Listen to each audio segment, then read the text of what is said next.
Versus Gemini AI. So அந்த வகையில் meta AI versus Gemini AI தான் இன்றைக்கி நம்ம பார்க்க போகிறோம். ஸோ இதில் மொத்தம் 5 பாயிண்ட்ஸ் இருக்குது. இந்த 5 பாயிண்ட்லேயும் எது பெஸ்ட்டாக வின் பண்ணுதோ அது எல்லாத்தையுமே நம்ம பார்க்கலாம். நம்பர் 1, டீட்டெயில்ஸ் கொடுக்குறதுல மெட்டா ஏஐ விட ஜெமினி ஏஐ சமயம்.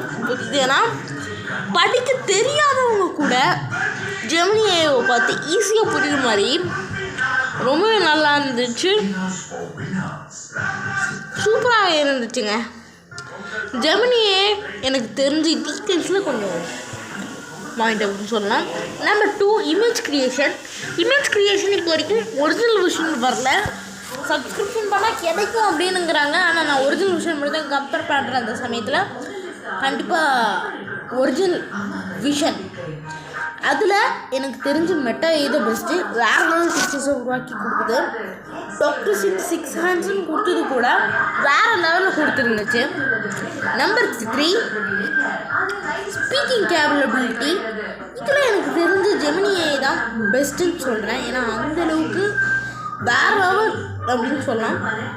நம்பர் 4, ஸ்பீக்கிங் கேப்பபிலிட்டியை தாண்டி இன்ட்ராக்ஷன் கேப்பபிலிட்டி எதுக்கு அதிகம் அப்படின்னு பார்த்தீங்கன்னா ரெண்டுக்குமே ஈக்குவலாக தான் இருக்குது. பட் எனக்கு தெரிஞ்ச ஜெமினி ஏஐக்கு கொஞ்சம் அதிகம் அப்படின்னு சொல்லலாம். 5th பாயிண்ட் வந்து பார்த்தீங்கன்னா என்ன பாயிண்ட்னா, நம்ம டீட்டெயில்ஸ் கேட்குறது பார்த்தாச்சு.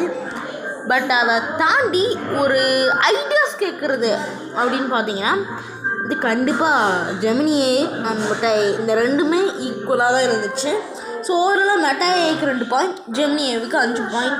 ஸோ கிட்டத்தட்ட ஒரு 4 பாயிண்ட் வாங்கிருச்சு. ஸோ அதனால இந்த மேட்சோட வின்னர் ஜெமினி தான். இன்னும் நிறைய விஷயங்கள் கம்பேர் பண்ணுறதுக்கு இருக்குது. ஸோ நான் ஏன் இந்த 2 ஏஐயும் சூஸ் பண்ணிக்கிட்டேன்னா, சாட்ஜிபிட்டியோடு கம்பேர் பண்ணலான்னு பார்த்தா சாட்ஜிபிட்டி பக்கத்தில் கூட இது வராது போல். சாட்ஜிபிட்டிக்கு இது இன்னும் நிறைய இம்ப்ரூவ் பண்ண வேண்டியது இருக்குது. ஸோ அதனால் மெட்டா ஏஐ எடுத்துக்கிட்டு அது கூட கம்பேர் பண்ணியிருக்கேன். ஸோ கம்பேர் பண்ணும்போது ஜெமினி ஏஐ வந்து பார்த்திங்கன்னா செம்மையாக இன்ட்ரெஸ்டிங்காக ஒரு ஏஐ அப்படின்னு சொல்லலாம். ஸோ நெக்ஸ்ட் வீடியோவில் மீட் பண்ணுவோம்.